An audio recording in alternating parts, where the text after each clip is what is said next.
hello everybody. My name is Andrzej Zdunczy. I'm head of credit banking department in the Polish Credit Bureau, BIK.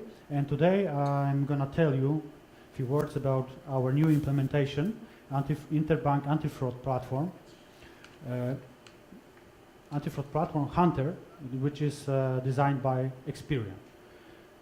But first of all, a couple of words about our company, about BIK, who we are, what we do. And the BIK is the typical credit bureau. As a credit bureau, we are allowed to collect, deliver, and process data regarding the credit histories and deliver them to the institutions entitled to grant loans. In our group, we've got also a big info monitor, which is our daughter company, which covers the rest of the market. So they gather economic information from the other sectors of economy. And as I said, we basically cooperate with banks and financial institutions. And it's important to say that as a credit bureau, we've got 100% coverage of the market in Poland. So we've got 100% credit market in terms of retail credit market, and about 80% of the market regarding companies loans. So it gives us huge potential of data. So I can say that we've got 140 million credit histories belonging to 23 million people. So it means that in Poland, approximately everybody are in our database who has something in common with banks. So we've got his credit history. So this unique position, this huge amount of data gives us some unique opportunities to find trends, to make unique analysis of the credit market in Poland. And what we did recently, we estimated how much frauds there is in the retail banking sector in Poland.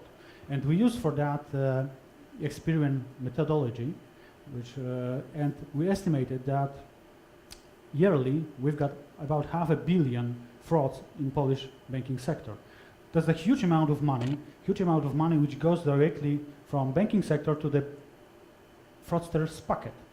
And this is a huge problem, huge challenge, I would say, for the bankers. That's why we decided to look for solution for the banking sector to tackle those frauds, to help bankers do their business properly. And now the example, how it works where there's no anti-fraud system, anti-fraud solution in the market. Let's assume that this is a map of Krakow and those pins are banks, and the smart guy is a fraudster. The wise guy is trying to get as much loans as he can and do not pay it back. What does he do? He goes from bank to bank, deliver the false data, false ID, manipulate the data, and the bank simply gives him a credit because they have plans, they have KPIs, so the data are good, so okay, the loans are granted. And all of those loans are lost because the guy never repaid. That's how it worked before credit platform. How it works when we have a reliable anti-fraud system. The guy comes to the first bank, and thanks to our solution, there are some inconsistencies found out in the application, some irregular stuff in his application, and the information are shared with the application is declined, and the information are shared with the other banks in the sector participating in our system. And that's, yeah. And the guy goes to the other banks, goes by bank, but the banks which participated in our system decline this application, so they save money. They do not grant, the loans for the fraudster, and hopefully the fraudster, the wise guys, end up in jail. So what was our goal? Actually, we find out that there is a situation on the Polish banking sector, situation that not every bank has anti-fraud solutions. Some banks have some local solutions, anti-fraud solutions. Some banks do not have such a solutions at all. So our solution should be, our mind should be so, I would say, universal for the whole banking sector, and deliver the same efficiency for the every banking sector participants. Why we decided to do that? Because there's a couple of simple reasons. We've got IT connections established between BIK and banks and financial institutions, because banks now reported to us data twice a week. So we've got links to these institutions. We are a legitimate company because according to the banking law we are allowed to collect and deliver data, credit data. We've got lots of data, a huge amount of data, like you can see as you saw on my previous slides, and we've got know-how. And now we've got something more very important. I mean, reliable partner. I mean, Experian company, which deliver us the solution. All of that, together with our clients, give us a full picture that we are the company which is able to deliver to the banking sector in Poland anti-fraud solution.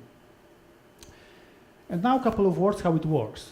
So, like you see on this map, this guy, when he comes to the bank and submit the application, such application goes, the data from such application goes to from bank to our system. And in the system, anti-fraud platform, the data are checked against the proven frauds, and also there are implemented some anti-fraud rules which indicates some inconsistencies, some things that may be not usual in such a application. It gives in return sort of statement, sort of anti-fraud report when there are those inconsistencies that are indicated.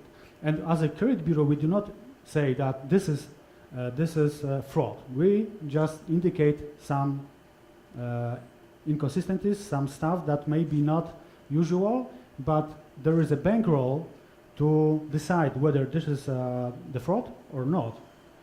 And when the fraud analysts in banks analyze this, our anti-fraud report, they decide, is it a fraud or is it clean? And this information goes back to our system and is shared with other participants. That's as simple as that, but it works. And now a couple of examples of anti-fraud rules. For example, guy comes to the different banks and, yes, 5 minutes, all right, high five, and deliver on the different applications different information about his income. This is not usual that when I come to the different banks in terms of 3 days, and in each bank I stated that I earn different amount of money. That's something wrong. This is what we try to indicate in such an anti-fraud credit report, what I showed you. For example, some manipulation with the employer, that applicants show us different employers in the span of couple of days, for example, or the different declarations regarding expenses, assets, or number of persons in the family. Those informations are really important in terms of credit risk assessment. So if I have one person in the family, I can qualify for loan. If I had 3, I cannot, for example. So people manipulate such a data and try to take a loans sometimes without intention to repay it. The same stuff with telephone numbers and addresses. So this is some basic rules, but actually, according to our procedure, we've got, if I can remember correctly, but close to 300 rules, in our system. And there are 2 levels of our solution: local, which means that the bank can join to our anti-fraud solution and operate strictly only on his own data, without sharing the data with the others. And the rules implemented in this option will be individually agreed only with that bank. And there is also a national level of cooperation when banks can also share the data between the others participants of the system, and the rules in that case, anti-fraud rules, are common to the whole system. Yeah, and it should be agreed among the participants. And now a couple of words how we get to the point where we are now when we implemented the system. So till we implemented our solution, it took us about 3 years. It's a lot of time. So we went through the different stages of considering our role in the project. We tried to do this solution by ourselves because, come on, we are a big company. Why we don't do it by ourselves? It's simple, but it's not simple as that. As when we go deeper, when we started to go in this matter of anti-fraud solution, this is not simple. This is not simple stuff. Maybe it looks like a simple stuff, but this is not simple. That's why we need desperately the partner who is reliable, who is experienced in this area. And we talked with lots of companies, and we chose Experian, which is now our technical partner in this area. And when we started cooperation with Experian, the process speed up very rapidly.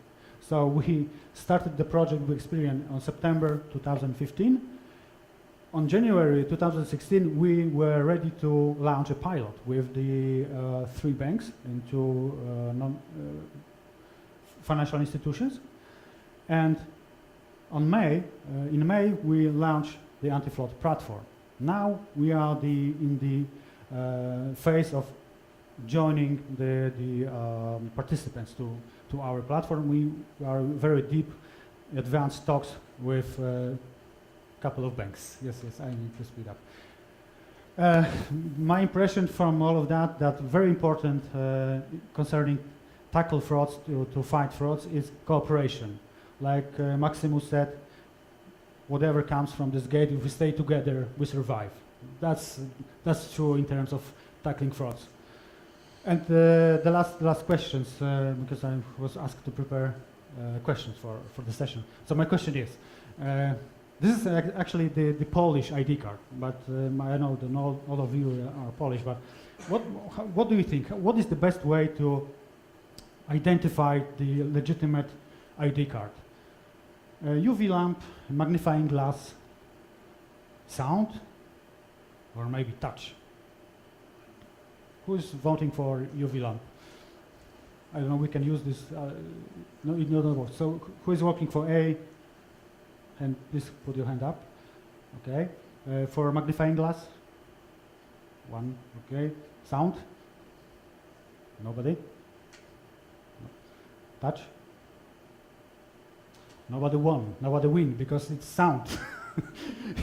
This is a tricky question because when you have ID card and, for example, credit card, the ID card is made of plastic melted with sort of metal, and when you drop it down, it has a metallic sound.